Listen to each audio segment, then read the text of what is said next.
And good morning, good afternoon, good evening.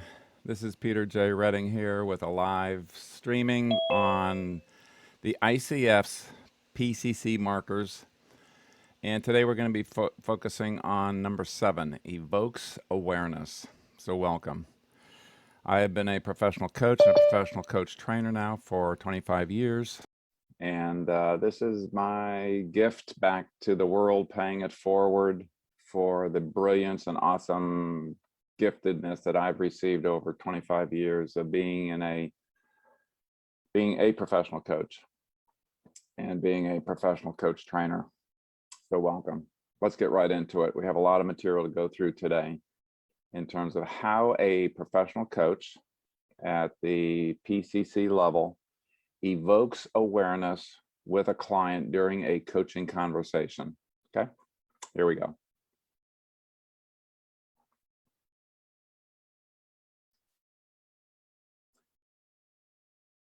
So this is number 7 out of the 8 ICF core competency model.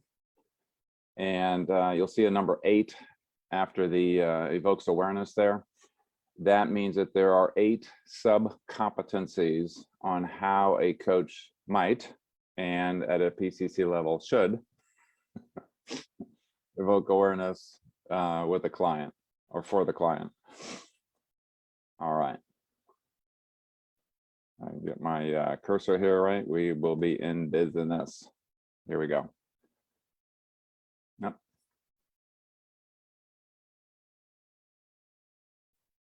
All right, I'll try it this way then. Evokes awareness facilitates client insight and learning by using tools and techniques such as, but not limited to, okay, but such as powerful questioning, the use of silence, use of metaphor or analogy. All right, so that's what we mean by evoking awareness. Facilitates the client's insight and learning by using tools like techniques such as powerful questioning, silence, metaphor, and analogy. All right. You'll notice that it is absence of giving them advice, by the way. And if you've been listening to any of these that I've done, in professional coaching, we do not give advice. Okay, will be several other things that we talk about today in terms of how I can support my client that evokes awareness within themselves, but advice isn't part of it. All right. So let's get this. Here we go. First of the 8 sub-competencies, coach asks questions about the client, such as their current way of thinking, their current way of feeling, their values, their needs, their wants, their beliefs, or behaviors. So this is an or question. A professional coach does not have to do every single one of these. They don't have to ask questions about their current way of thinking and their current feelings and their values and their needs and their wants and their beliefs and their behaviors. Okay. If an assessor listens to a coaching conversation for an individual that's looking to become a PCC, professional certified coach, they are listening for one of these or more, but not all of them. The highlighted 7.1 and the double that's indicated here means that this is, again, one of those competencies, sub-competencies that if you receive a mark, in other words, the assessor says, yes, I believe that this coach understands this competency and has demonstrated this competency sufficiently well within a coaching session, then they will get this marked as check, yes. They will also get credit, double credit, for competency number 2, maintains a coaching mindset.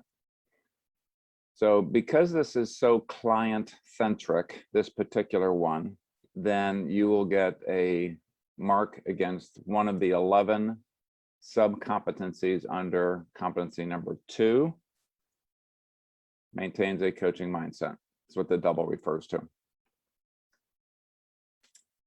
What would this sound like? What would this not sound like for 7.1? Coach might ask, all right, so what's your thinking around this topic of moving forward in your career? Okay, that's the client's agenda, not the coach's, but that's assuming that I'm pulling this out of an ongoing conversation that the coach has already asked the client what they want to talk about today, what they want to accomplish. And the coach explores a little bit deeper in terms of, so, all right, what's your current thinking? Okay, you can actually use those words. You don't have to use those words, but that's one way of saying it. What are your feelings around this? What do you need, or what do you want out of your next promotional opportunity? Okay, all of these, any of those kinds of questions, all open-ended, by the way, starts with a what. And it does not have to include all 6 different parameters here: thinking, feeling, values, needs, wants, beliefs, behavior. But one of those ought to be in that question. And you may ask 2 or 3 of these questions during the course of the conversation. But that's what it might sound like. What it would not sound like is that you don't ask about these things. You just don't ask. You say, okay, so that's what you want to accomplish. So what's next? Okay, and if you just continue to doing what's next, what's next, what's next, you know, what do you want to do with that one, et cetera, et cetera. You might get credit for some other competencies, but this one would have been missed. So this one is mostly through omission. In other words, a coach never asks about their current thinking, feelings. Again, what are the values attached to this? What do they need out of this particular component that they're talking about today, etc. It could also sound like, it would sound like, so I think I'm hearing some pretty strong beliefs around, you know, who might get chosen for this next layer. And it sounds like it might preclude you because, again, something that they said, I'm not making this up. Well, I am making it up now, but in a coaching session, I am responding to what the client is sharing.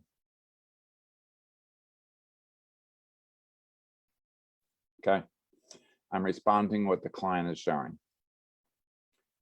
And I do dig into this. It's 7.1, and it evokes awareness because the client has lots of things in their subconscious, kind of under the layer, under the radar, that they haven't thought about for a long time. And so to ask them about it raises that level of awareness up for the client.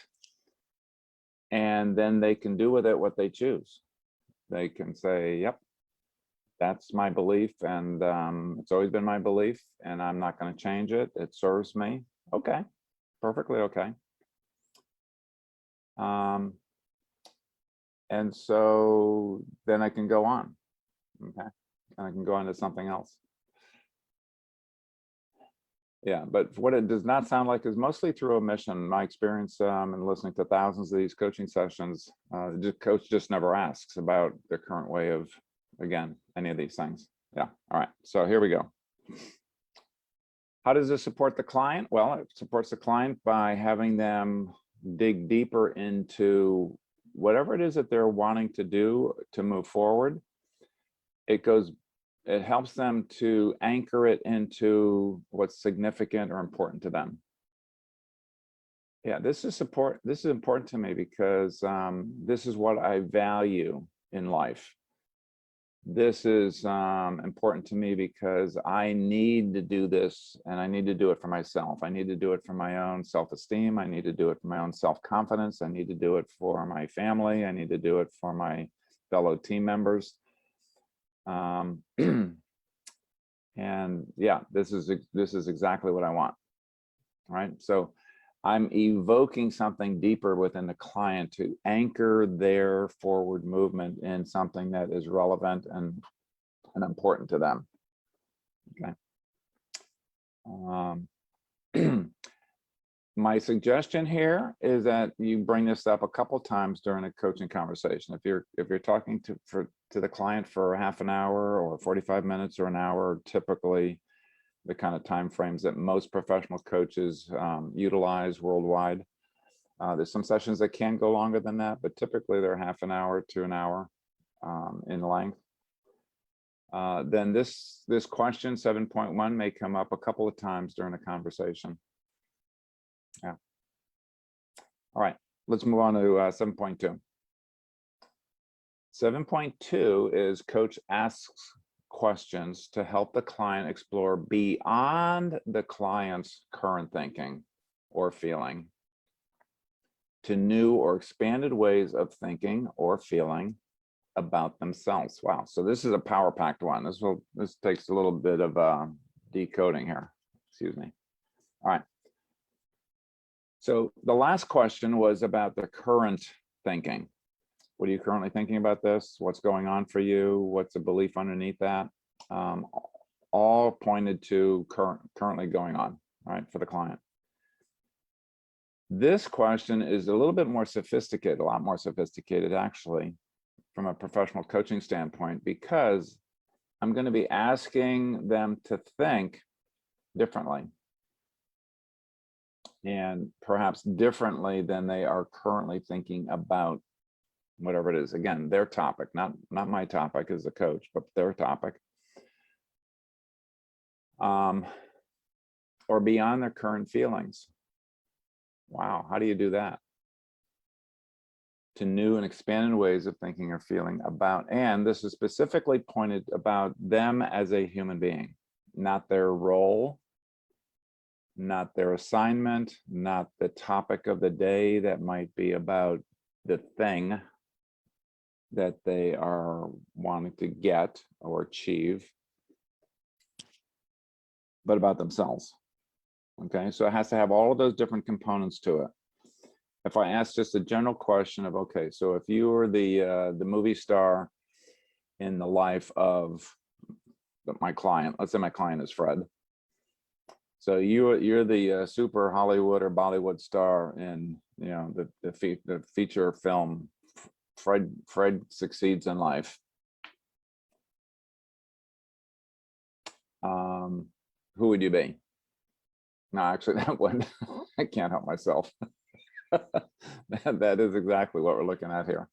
The who is the client's person, their humanity, the individual that is behind or underneath or grounded in the doingness of life. So this is like more like the being of who you being.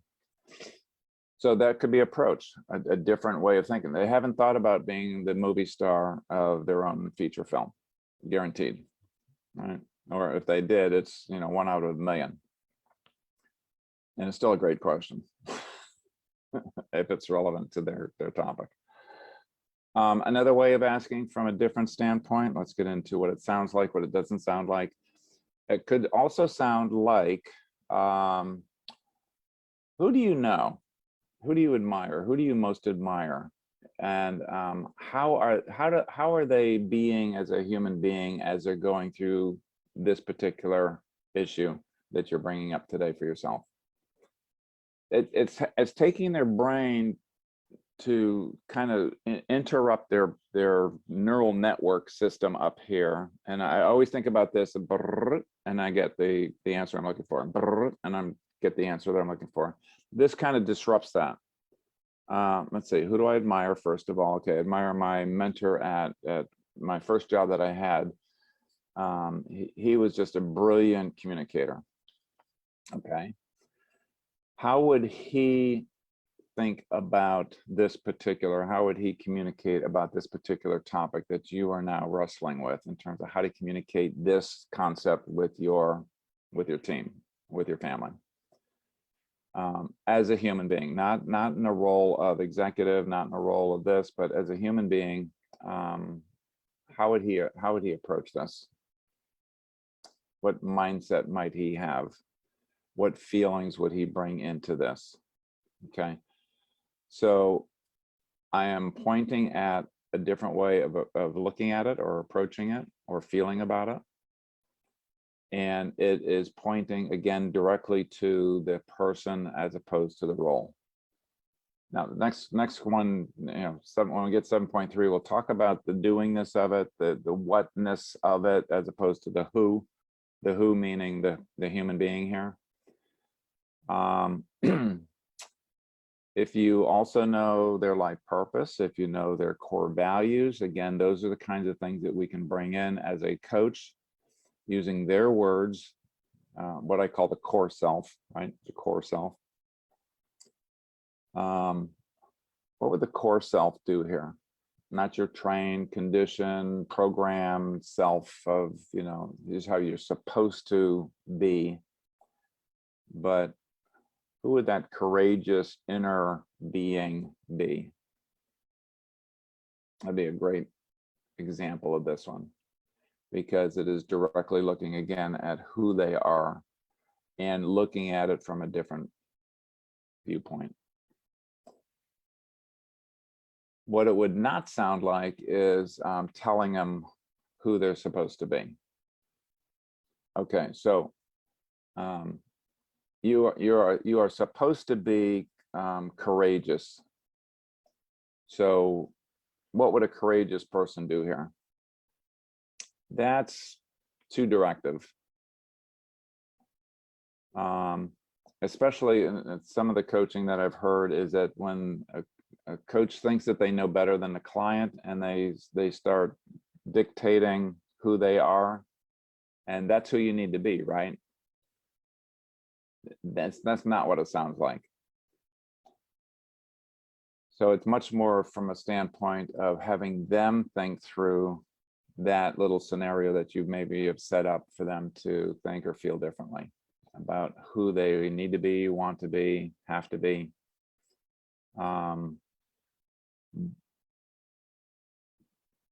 Without directing that, if their answer is a yes or no, yeah, yes, boss. Yeah, that's right. That's who I need to be. Then I haven't raised the level of awareness. I've just put on to them some more programming, or here, just because I'm older than you, or because I have more experience than you, or because I've been through that situation 5 times myself in my life. Let me tell you how to handle this. That's not going to get you credit for 7.2. How does it support the client? It's self-evident. They look at it differently and they go, huh, that's an interesting question. And if that comes up, and it can come up very impromptu with the clients, like, wow, that's a really good question. Let me think about that. Yeah, I want to approach it as this way. Yeah. From who, the person that I'm going to be interacting with, those that I'm going to be communicating with. It supports them to widen, broaden, deepen their thought process around their topics, their agenda.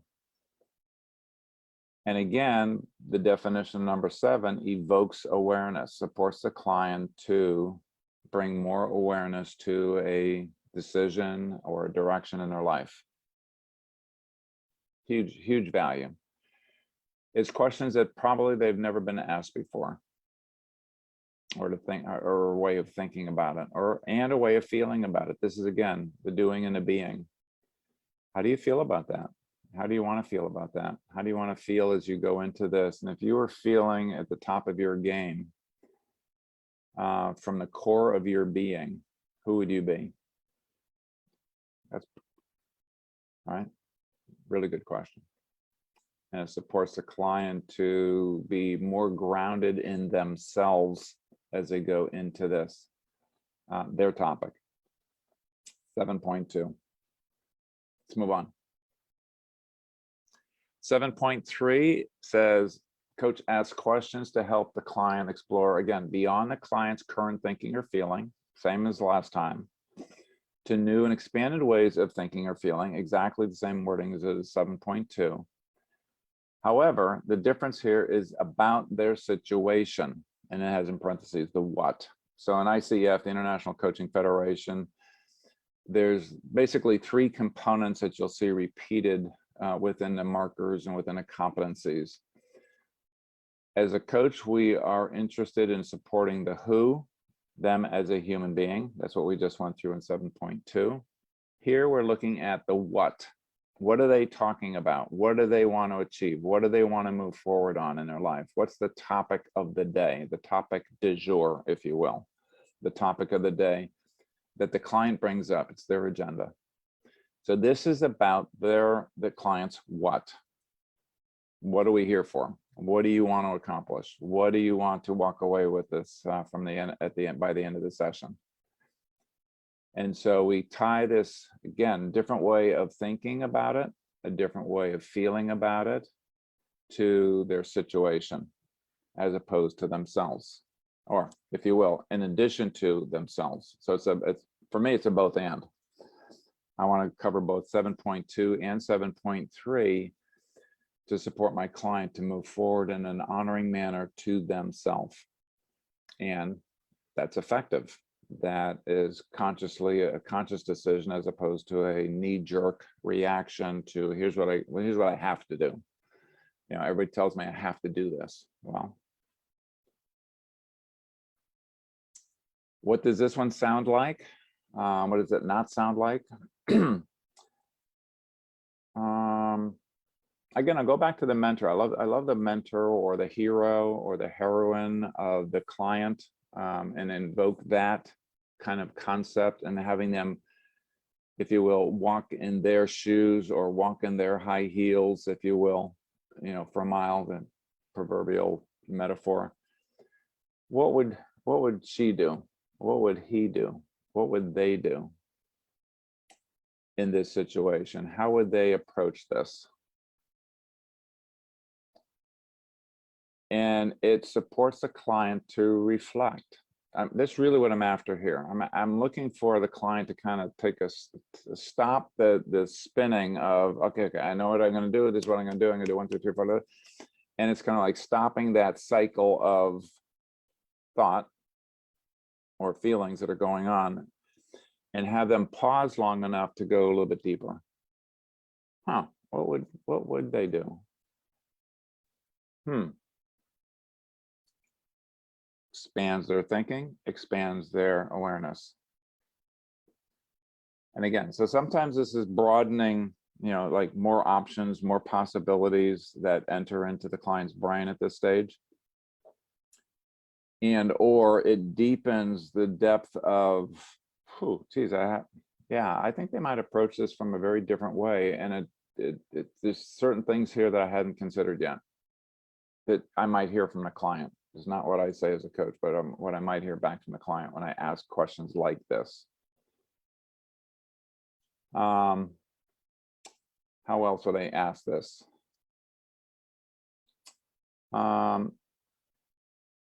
Another way I've heard from a number of my students on this particular one is, if you were to change roles and be on the other side of this situation.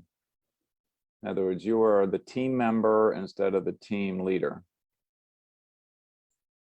And what would you want your team leader to say? What do you want to hear from your team leader as it relates to, again, whatever it is, the situation that you're talking about?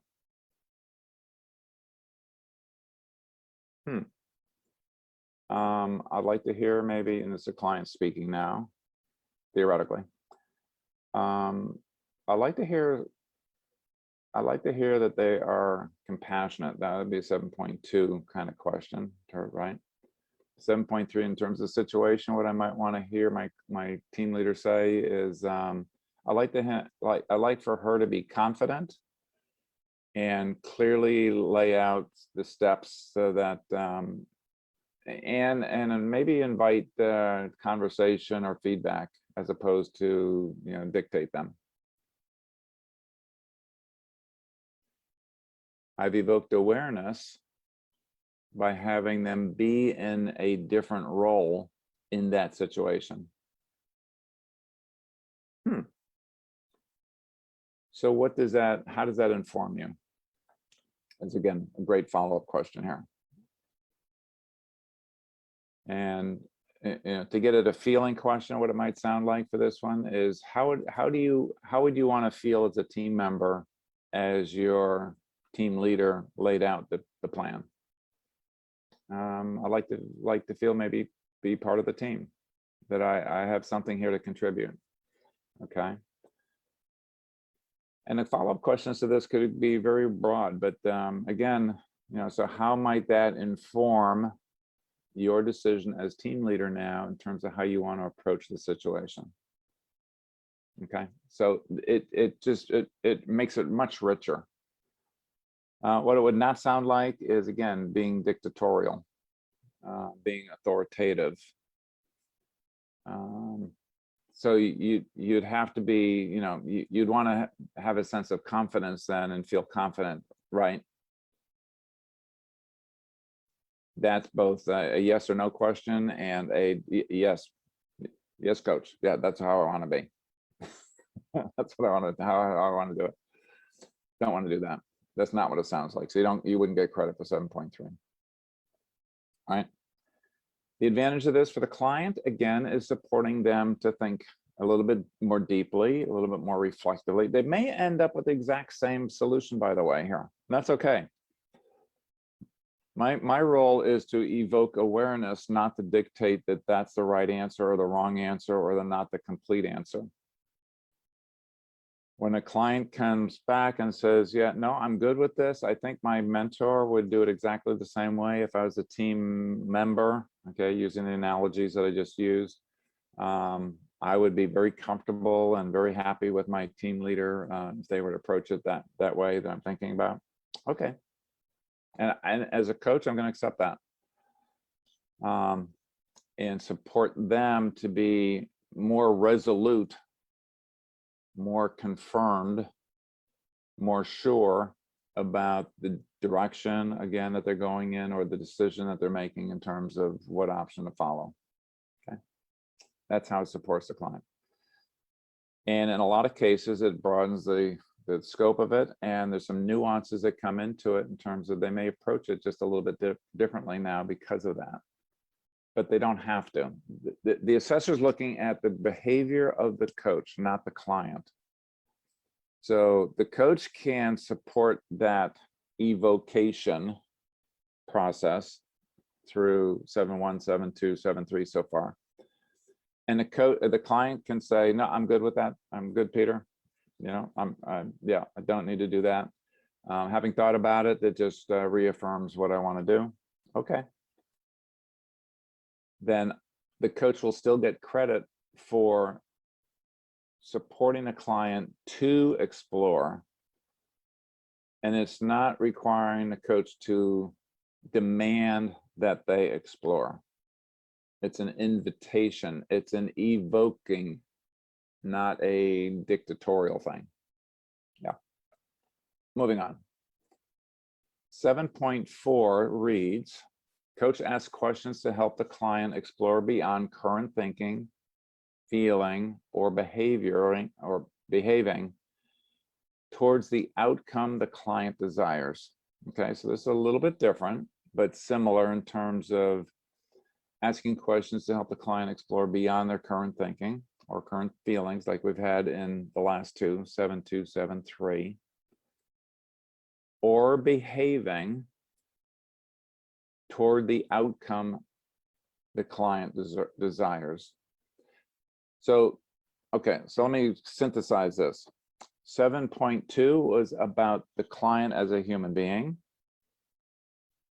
Okay, thinking differently, feeling differently. 7.3 was about the client's situation, current situation, about what they're wanting to do. What are they wanting to move forward on? 7.4 is about the outcome, the desired outcome, the outcome the client desires. So this takes the thinking to the end result.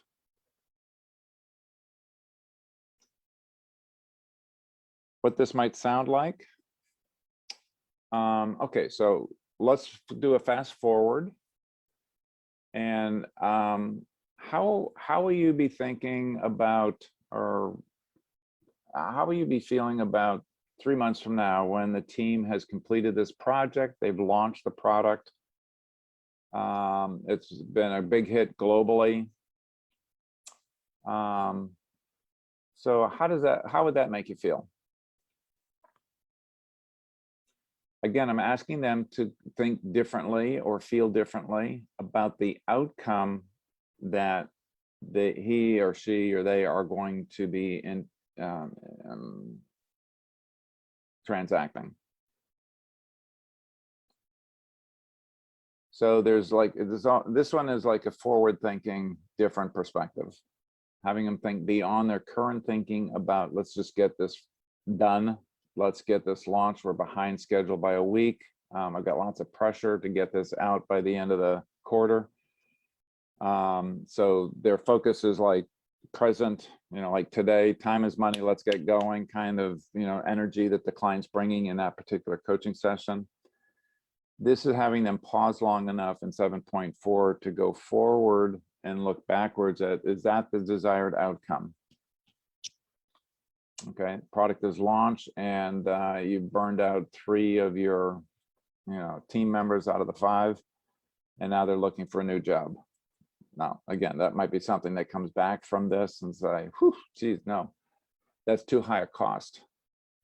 I need to renegotiate with my boss to extend this for 1 more quarter or 1 more month or 1 more week, as an example. Again, all of that's coming from the client, by the way, not me as a coach. So I'm taking some presumptions here of what might be the outcome or the desired outcome. And is the client going to achieve that desired outcome by asking them to think beyond their current thinking of, I hear a lot of, everything we've talked about so far in the first 15 minutes has been about drive, drive, drive. Let's get this launched. We're behind schedule. So I want you to just take a moment, if you would, and I want you to imagine 3 months from now when a product is launched. What's come about in terms of your desired outcome for the launch and for your team? Okay, that might be an example of what it might sound like. I hadn't thought about the team's capacity to hold this kind of pace up for the next 3 months. Yeah, maybe we just maybe we need to do a little outing in between and just kind of do a refresh, hit the reset button for the team, take a day off and just get some sleep. So it wouldn't have to change whatever the client is up to, by the way, either. Again, for the coach to get credit for this, you ask the question and then you zip it. Let the client reflect on it. Let the client respond. Let the client come back with their insights, if any. And it may be, yep, we need to double down. We need to do, you're right, we need to even be more diligent about getting this launched, and we've been a little bit slack in a couple of areas. Or they may come back and they go, yeah, I'm wearing my team out. Again, it's for them to determine and them to get that awareness of what's happening as part of the desired outcome, right? So again, quick recap, 7.2 is about having them think differently or feel differently about themselves as a human being. 7.3 is about the situation that they're in and they're talking about their agenda. 7.4 is having them look at the desired outcome and asking them about that. Yeah. Again, this one is mostly through admission that it doesn't sound like, it's just never asked. And if there's one competency that probably could use more emphasis in a coaching session as a trainer would be this one. People just don't think about the desired outcome and having them have the client think differently about it. So I'd put a little star next to this one for all of you professional coaches that are reviewing this and already know these or have reviewed these and practiced these for the last 3 years, 5 years, 10 years. This is a great question to bring into your repertoire to become even more masterful as a coach. is ask the client from a different perspective about their desired outcome. Yeah, 7.4. The benefit to the client here is, again, having them think kind of like in 3-dimension. Instead of 2-dimension, here's what I have to do, and this is what I need to do today, and let's get it done kind of thinking, to what's my desired outcome? The fullness of my desired outcome from a doing standpoint, from a human being standpoint, from a team morale standpoint, from all kinds of different things that are important to the client, and allow them to kind of think through that, reflect on that. And again, they may reinforce it. Yep, I'm doing exactly the right thing here. Continue the charge, continue the forward movement, or not. It would be up to them. But to again, these are tools for evoking awareness, or greater level of awareness, or raising the level of awareness for the client in service to their agenda, in service to what they are here to accomplish in our session today. Not my agenda as a coach. Just take your little Velcro fingers off of that and whoop, back to the client. Good deal. Okay. Let me see if there's any questions that are coming through from Facebook or my inner group of people that are on the webinar here, the Zoom webinar. And let me just go over to my chat box, and I'm not seeing anything yet, but put them in there. If we get to them today, that's great. If we get to them afterwards and I can answer you, I'm happy to do that. Okay, but any questions you have about these as we go forward?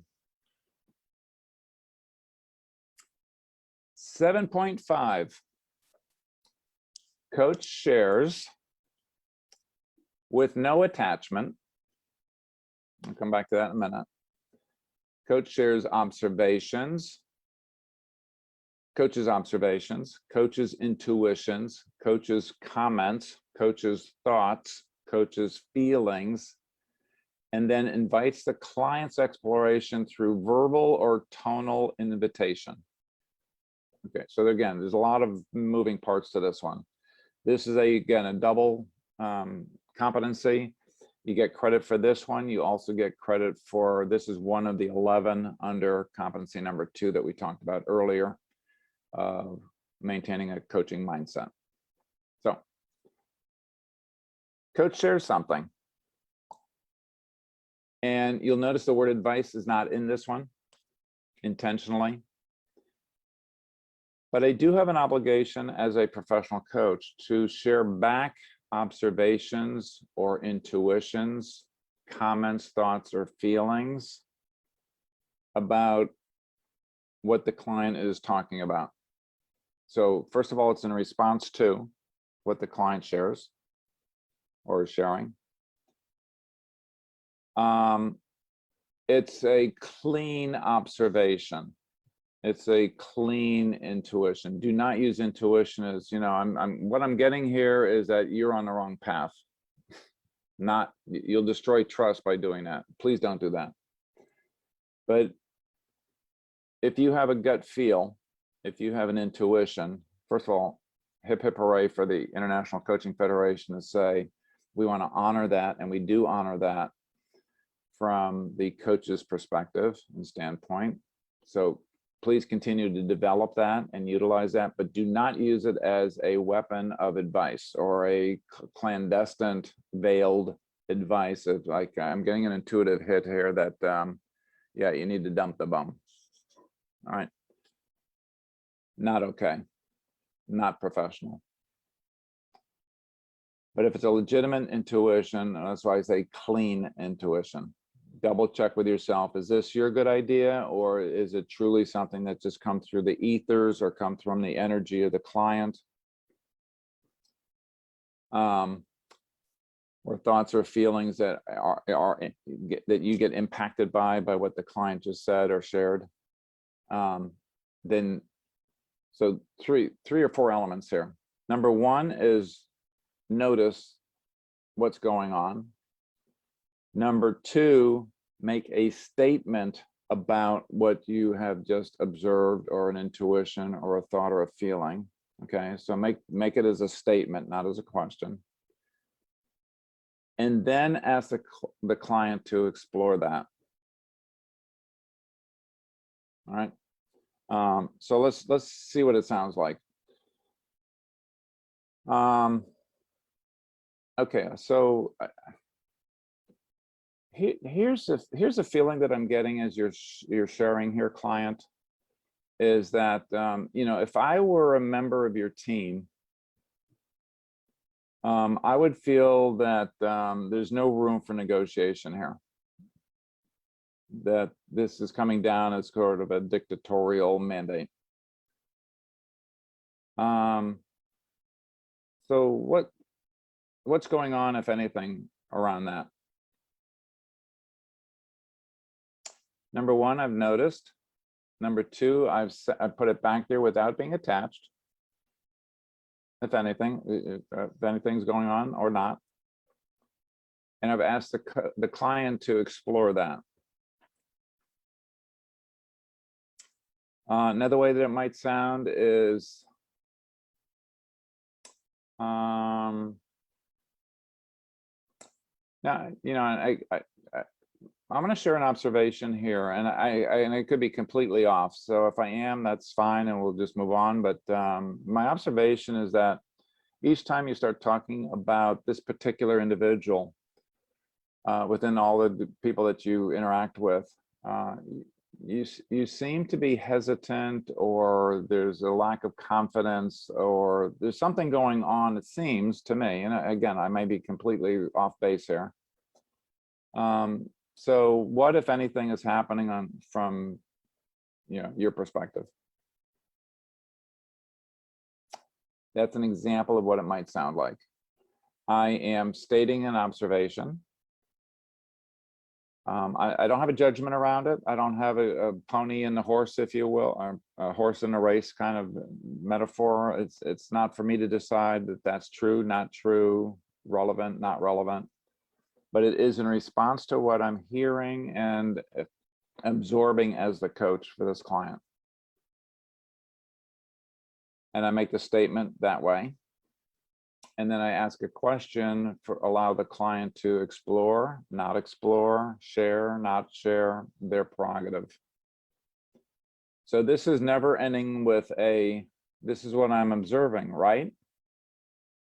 Leave the right out of it. I know there's almost I hear so many coaches say that because, and again, so it's indicating to the assessor that they're attached to it.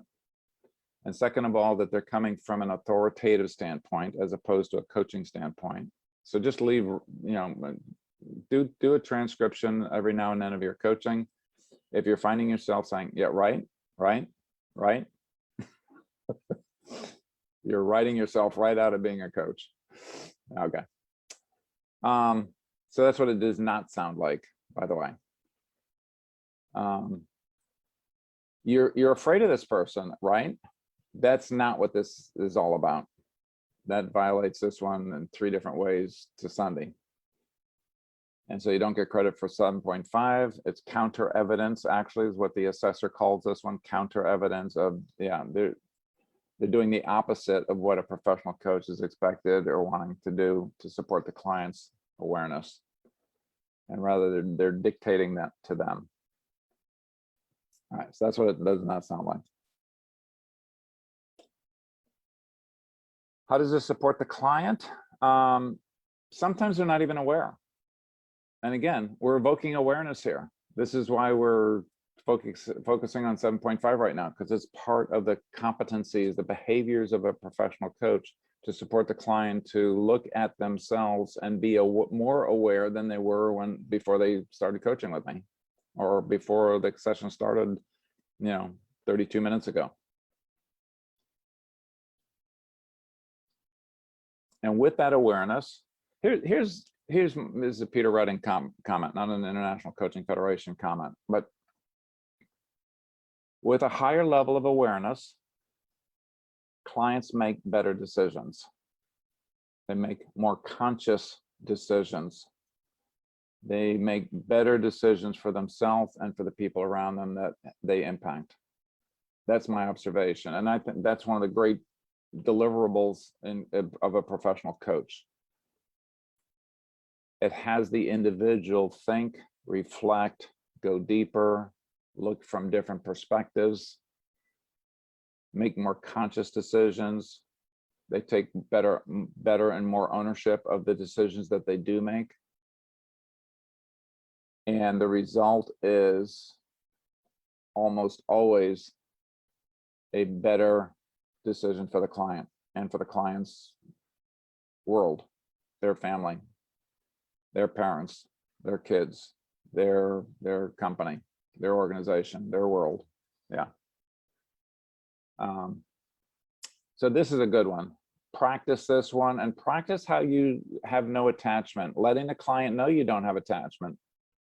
If you just say something without saying something to the effect of, and I could be off base here, I could be completely wrong, I'm okay, it's okay for me to be wrong, and let me know that I've just misinterpreted this. However you say this, practice how you would share it with the client so that they know that there's no attachment. You're not their boss, you're not their mentor, you're not their spouse, you're not their parent. Because if you don't say it, they're going to take it as, oh, yeah, this sounds very parental. I need to pay attention, right? Make sure that you have no Velcro fingers attached to them getting it or having to be right, because oftentimes I'm not. The other way that it doesn't sound is if they come back and they say, no, that doesn't really apply here. And if I come back as a coach, I say, yeah, I really do think it does here, Fred. I really do think it applies here. So I want you to think more deeply about this and reflect on, past actions, et cetera, et cetera. Now it's my agenda. I've just taken over the session as a coach. It's not my job, and it's counter evidence to this one. Can't say that enough. How does the client know that this is not your agenda, that you are not attached to, quote, being right about this observation, this intuition, this feeling? Okay, enough on that one. Let's move on. 7.6, coach asks clear, direct, primarily open-ended questions, one at a time, at a pace that allows for thinking, feeling, or reflection by the client. All right, so this has basically 3 components to it. Actually 4. Most questions are clear and concise. In other words, they're short. They don't go on for 6 lines of text in a transcription. They are direct in terms of responsive to what the client has shared in this session or what they've shared in past sessions in terms of what they want or moving towards. They are primarily open-ended questions. They start with a what or a how. I don't like why personally, that although it is an open-ended question, because it points the client in the opposite direction, mostly backwards, or mostly invoking a parental shrinking. Why did you do that? Why did you do that? I don't want to do that as a coach. So I leave why out of it. But my go-to starting of a open-end question is what, and sometimes how. Okay, because it opens up the door for them to go in any direction that supports them, as opposed to, is it this or that, or is it a yes or no? If you start the question with, isn't it true that, that's a yes or no question. So what? Okay, primarily open-ended. Primarily, by the way, is, like 85%, 90%. It does not say 100%, because there are some closed-end questions that I ask, particularly at the end of the session, is, are you willing to commit to this? Something that they've shared in terms of a self-commitment between now and our next session. And that's a yes or no.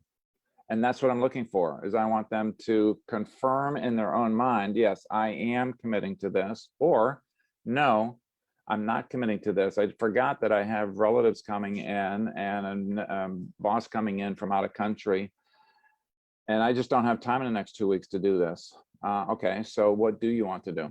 Again, open-ended question. What do you want to do? Clear, concise, short, open-ended. one at a time instead of stacked questions. Stacked questions is where I ask 5 questions in a row.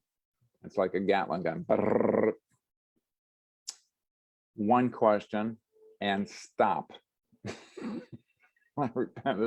sounds obvious, but it's not. Ask the one question and stop. I'll give you a hint in terms of a strategy, because sometimes I find myself asking stacked questions, like 3 in a row. Hold on here just a second. Let me think. Just let me reflect for a moment. This is me speaking out loud to my client. I think I just asked you 3 questions. Let me just reflect on that a second. Yeah, so here's a question I want to ask you. And repeat the one that you want to ask, or a new one. But again, kind of erase, like an eraser board, right? So let me erase those 3. Here's what I really want to ask you. What's your part in this?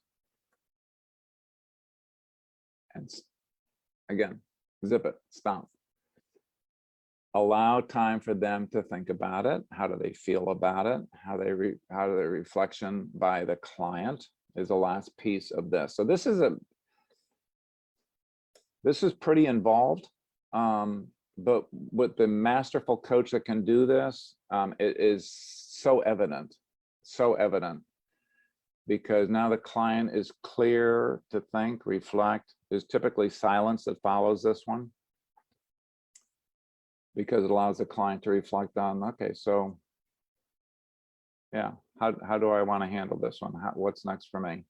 Let me think about that.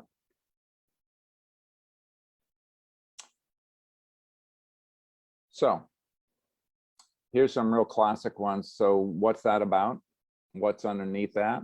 How do you want to proceed? What, if anything, do you want to continue to explore in this line of thinking? Those are all open-ended questions. Ask one at a time. Allow the client to answer. Now, none of those are customized, and we've talked about customizing it in an earlier competency.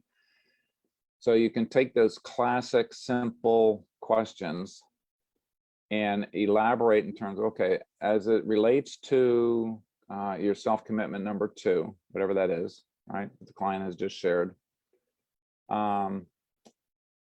What are some of the time frames around that you'd want to put in place for yourself, if any? And stop talking. Don't assume that they have and they said, no, I'm good on that. I'm clear on that. We don't really need to talk about that today, Peter. Okay. So I'm asking one question at a time. Allow them to reflect. Yeah, we talked about what it does not sound like. Stacked questions is a great example of this one. Or I ask the same question 4 times in a row differently. Or if they don't immediately answer, I interrupt and come back in and ask the same question again, 3 different ways to see if they can understand that. It's because I'm confused as a coach. That's counter evidence to this one. And again, primarily open-ended questions here means shoot for 90%. If you end up at 85%, that's probably okay. But primarily open-ended questions throughout the coaching session, the whole session itself. All right. It supports the client to keep on track. You're not confusing them. You are supporting them to dig deeper into their topic, their agenda, their direction, their way of doing it. And basically staying out of their way. There's so many coaches that think that they have to talk more, and they don't. If I look at a PCC level coaching transcription of a 30-minute coaching session, the client is speaking probably between 85 and 90% of the time. And it's because of this one. Because of this one and a couple of others that we're going to get into next. 7.7, 7.8. but this supports a client to have most of the time. And it's why coaching is so efficient in terms of time. As a consultant, I would have never considered having a half-hour session with a client, never. As a coach, I've seen miraculous results that the client gets from 30-minute sessions when the coach is asking one question at a time. This is exactly to this point, 7.6. Yeah. All right. 7.7.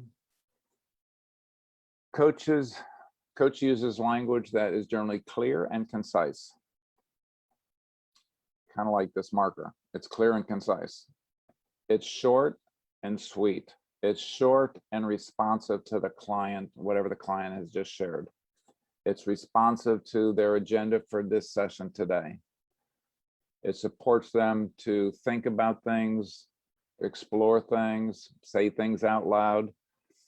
Again, going back to transcriptions, and I'm a huge fan of transcription. I've been using that now for the last 10 years. And I can look at a transcription and almost tell you without even reading any of the words, but it'll say, either coach or the coach's name, and then client and client's initials, perhaps for confidentiality purposes. And I'll look at those 6 or 7 pages of transcription for a 30-minute coaching session. And I can invariably predict that that is a PCC level, professional certified coach level coach or not, without even hearing a transcription. Now, I don't do that. When I do it as a professional assessor, I will listen to that probably 4 times for the nuances, all these different markers, etc. But to look at the transcription and see this in terms of the coach being clear and concise, and then allows the client to answer, reflect without interruption. That's what we mean by clear and concise. Yeah. It sounds clear and concise. That's what this one sounds like. What does it not sound like is when the coach is asking the questions again. They're confusing 4 different things, 4 different elements in the same question. I know when we started 4 months ago, this is what you were looking at, and now you're talking about this. And so what do you think about it for you? How does this impact you as a human being? And what are you learning from this? And what direction do you want to take? Could you repeat that, Coach? I mean, the client will actually say that when they're confused. What are you asking? Could you say that more clearly? A lot of times the client will actually come back and say, Coach, can you be a little more clear and concise? They don't say those exact words, but that's actually what they're looking for. All right, so what it doesn't sound like is when you're not clear and concise. Benefit to the client is they have more time to think. They have more time to answer. They have more time to reflect. They have more time. That awareness that we're talking about here in this competency evokes awareness. Those clear and concise statements or questions or observations allows the client to broaden their thinking, deepen their thoughts. 7.8. Coach allows the client to do most of the talking. Oh, what a surprise. Yes, of course they do. So the coach does not interrupt. The coach asks clear and concise questions, allow the client to be complete. And they also provide silence after the client has shared, rather than jumping back in thinking that they have to fill the airspace. They don't. The coach does not need to do that. In a few cases, I've had clients, because I'm quiet, I'm sharing. I'm quiet to listen to their sharing, right? And they stop talking. And it's like what they call a pregnant pause. There's something that's gestating there for the client. And by the use of my silence, yeah, and the other thing that occurs to me, there's a client now that comes back in and continues to sharing after a short silent period. Yeah, I think there's one more element to this, coach. I still don't come in because they are in that richness of exploring within themselves, and allow them to do most of the talking, most of the reflection, most of the pondering. Now, if they're finished pondering, Peter, you still there? Yeah, I'm 100% here. And then I'll ask my next question. Allow the client to share fully. Yeah. By them doing most of the talking, they're the ones that figure things out. It's their job to do, not my job. They determine what they want to do, how they want to do it, when they want to do it, how much they want to do it, and so on and so forth. Or if they want to do it at all or want to do something different. All on the client. And that supports their awareness, and it supports them to then transact or act upon what's come up for them throughout the session. That's evokes awareness. So I'm going to look over to my chat box, see if there's any questions that come up or that's been evoked for the audience, either Facebook Live or on the Zoom webinar. Any questions that we can, oh, we're at time. How do you like that? Oh, I'll get to any questions that come through afterwards. And just want to invite you to next week. We wrap up our PCC markers next week with competency number 8, facilitates clients' growth. There are 9 markers in this. You do not want to miss this one. It's quite brilliant, and we will get into that next week for everybody. So with that, I wish you a great day. Stay safe. God bless. Namaste. It's a pleasure to serve you.